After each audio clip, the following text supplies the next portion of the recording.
You're watching Hurley Films. What's up, guys? So, got a couple things I wanted to talk to you about. One, George got new pants. Check it out. Got a flatbed for him. I just finished installing these new brake lights. It's awesome. I love having a flatbed. There's one thing that I haven't got finished yet, which is the fuel line. So right now we have just enough diesel to probably drive around till the parts come in. But under here, you can see how we've got a screwdriver in the vent line and an old gas cap in the diesel line. And I had to try to go fill this up yesterday at the gas station, and that was fun, feeling like the weirdo that was crawled up under the gas tank of his truck. But anyway, I had to kind of do some custom rigging up here. So we have this ready to attach the new fuel line to when it comes in, but it hasn't come in yet. So when it comes in, we'll do that. I didn't want to make a video about the brake lights. Like I looked online and there's like upteen bajillion of these people that are doing the brake lines on their trucks and trailers and stuff, and I'm just not going to add to the madness. But I don't know if you can hear behind me, we have some cool things happening.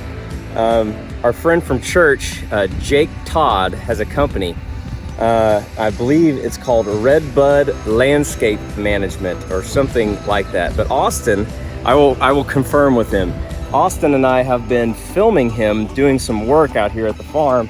We're trading him with me and Austin know how to build websites, and he's a good friend, so we're kind of like, he's helping us because he's got the equipment, and then we're helping him because he doesn't have a website yet. So we're gonna build him a website, and we're shooting a bunch of video of him just to make him kind of like some highlight reels and stuff. And I just drove down here today, and I've got some before pictures of a certain area, but I don't know if I can find it, but I'll have to find it. But the after picture of this, when I drove around the corner, my jaw just dropped. I could not believe how incredible, how much of a difference it's made. Because we were overrun with cedar trees. We're still overrun with cedar trees. But just check this out. What in the actual heck? I mean, this, if we were standing right here, it was really dangerous actually. Like, this is what it looked like where the trees were. Like, you could not see any of that. And I mean, look, like there's the creek that we can see now. All of this is mulched up. He's been back up in here inside this area making stuff cleared out. But this is just insane. I mean, they're just gone. Just turned into fine mulch. It's unreal, unbelievable. Like, look, we actually have a creek.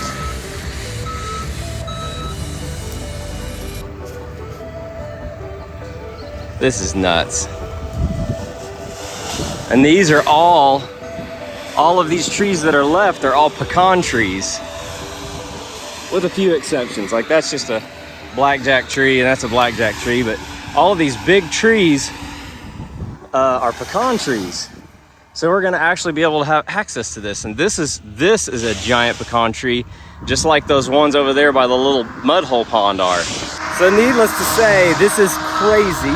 I'm super thankful for Jake, but I'm gonna stop talking now and just start filming and shoot some more stuff so we can kind of make his website cooler.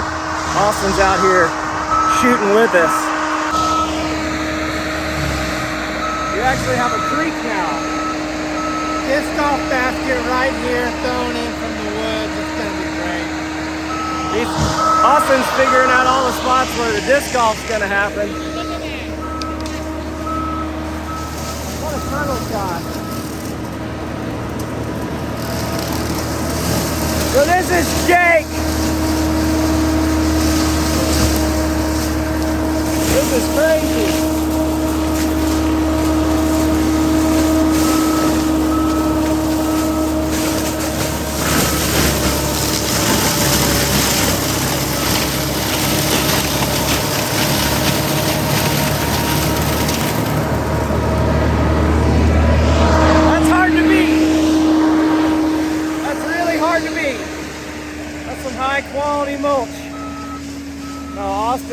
Austin's a major disc golf buff. He played in college too. It's not fun to play against him because he just beats the tar out of you when you play him. But that's all he can think about out here is where's the next disc golf hole gonna be on our little custom course. That's a whole different video. I haven't even got into that part of it with you guys.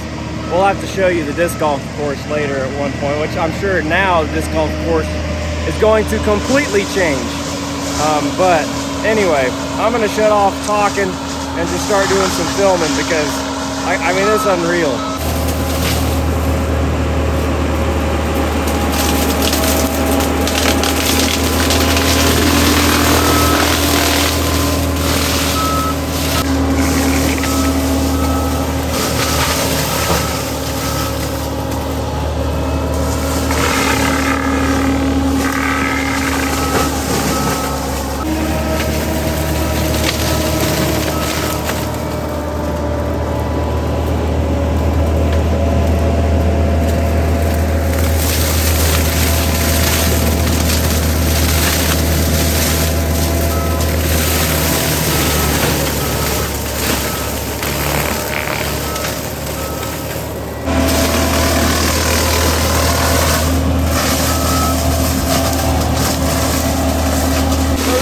On a cedar tree,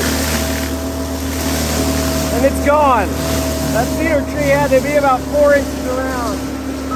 Just vanished. And this tree here, it's this huge area. It's just nuts. Makes you start thinking about where new fishing ponds could be. I hope you guys enjoy these time lapses as much as I do. I thoroughly enjoy getting to watch machines work in fast speed. Okay, everybody, so this is Jake. I got it, Redbud Land Management, I did it. Jake's got, what do you call it, a mulcher? Yes. So you got a mulcher, and how long have you been over here this morning? A couple hours, 2.5, 3 hours, probably 3 hours.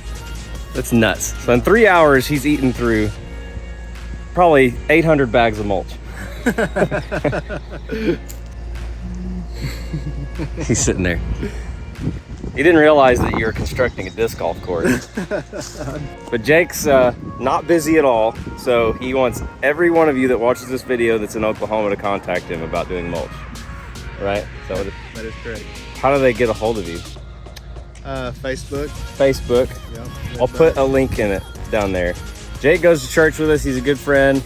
I've got one of his kids in the youth group right now, who we call the Todd. Shout out to the Todd. And but yeah, this is nuts, absolutely nuts. So anything that you want to say to anybody? I know this is the pressure cooker moment. I enjoy this because I feel like Jake doesn't like this, so this is good for me. I don't like it. I love it. I don't like it. Are you sweating yet from the awkwardness? No, I'm already sweating. I'm covering it up. So yeah, no, so we're good to go. But Jake's an awesome guy. If you are in need of this kind of service and you're in Oklahoma, I'd recommend Jake because he's an awesome guy, but two, like he does a really good job. So it's hard to beat that combo. Do we need a hug? We can hug. We're gonna get back to work, set up some more time-lapse videos, and then when we get his website done, I'll make sure to put a link to his website in there because that's what we're working on. Yep. That is a wicked tree. That is a huge tree. It's gonna open up, you can really see it. Like the character on this tree. How far do you think you're gonna be able to get like that? That's a climbing tree. It's almost got a bridge from one side of the creek to the other. I'll have to show Hurley that. See if he can make getting across it. All right, so I'm sitting here listening to Jake. You're back on. And this is super interesting because I think of the mulcher as just this, it just eats everything, but there's a science behind it. So he's sitting there talking about the different teeth. So not only do the teeth, he can rotate them to get new tips, so he doesn't have to like take them and sharpen them every time. But then you said there's carbide tips, and explain why you were doing what you were going to do. We're going to run carbide on the outside of the mulcher because they'll last about 400 hours. Yeah. And it doesn't get as fine as mulch, but they'll last longer. Then the middle section, we're going to run what's called knives, They're razor sharp. It's like an axe hitting a tree. And so why would you run them on the outside though? Like, what's the? Because I'll use the middle of the mulcher to cut the tree. So you got your own sections. Yeah. Then I'll back drag it on the ground, and those will last longer. Got it. I'll only use that middle section to always cut with. Got it. It's so interesting.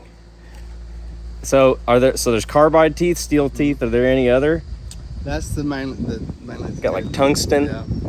I bet you those are fun to purchase.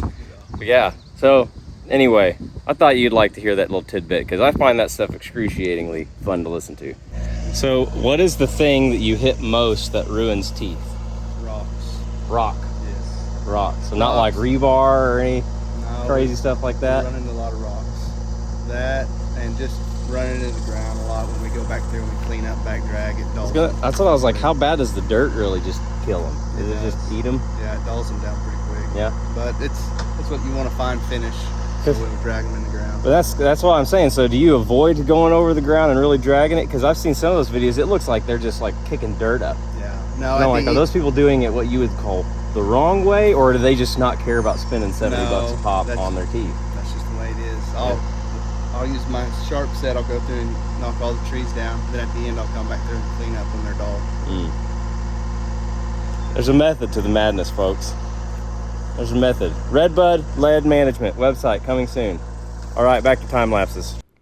Hope you guys are enjoying this video so far. We do have a link to Jake's Facebook down there, so if you are in need of these kind of services, get in touch with him because, like I said, he's a good guy, and he is also does well at what he does here. Like, he is great at it, actually.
It's incredible the amount of power that thing has.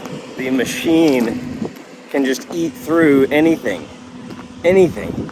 I mean, I really wish you could have seen this before, because this was just complete dense wood. And he's about to run over to the other side to start working on it. Just incredible spot now. Absolutely incredible spot. While you guys are sitting here watching some more of this time lapse, I thought I'd give you a super quick update. We plan on making a video here in the next 3 weeks that gives some more updates on our house and the insurance and the contents and all of the things. We are getting closer to being able to have some sort of progress.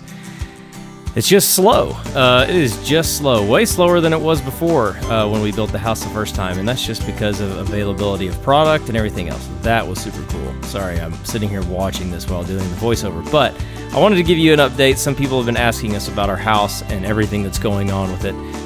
We've made some changes to the plans. We've got architects working on things. It's going to be really super cool. So stay tuned for some more info on that. Like I said, probably in the next 2 to 3 weeks, we'll have some good info. That's how big that tree was. Just ate it. Whoa! That's all she wrote. We've had to go manual, and now he's walking under the largest cedar tree that's hanging on by a root. You got it. Who's not here, Jake? Oh, that'd be your brother. He's on break. He's on break. Supervising? Yeah. Supervising. We just cut down all these cedar trees down this creek.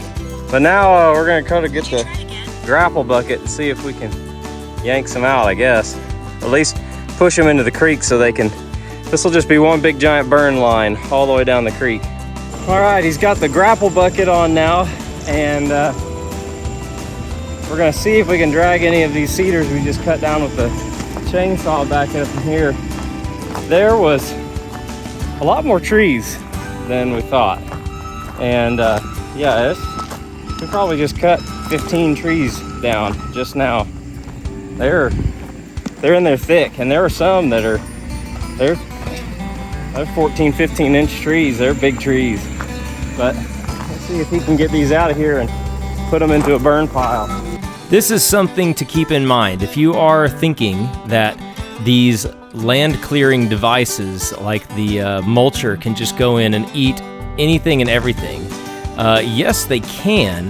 However, if your terrain is like this, where this creek is, the machine doesn't do super well in these creeks because the front element is so heavy.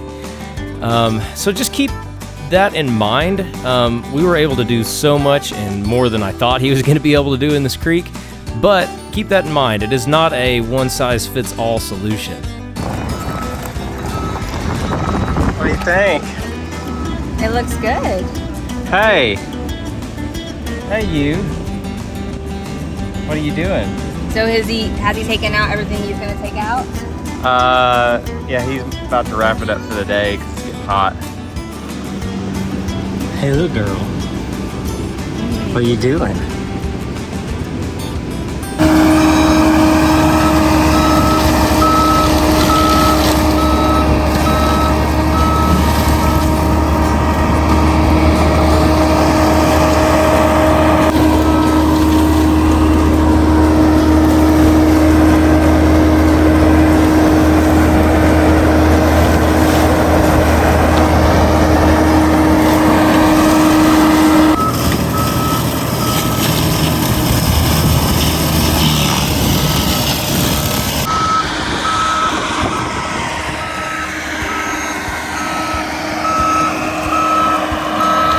As I've been sitting here watching this video back and thinking through all of this, I'm reminded of some very specific things that I've been told in my life before about choices that I make. And it's something that sticks with me, and it's definitely part of me that weighs into every single choice that I make.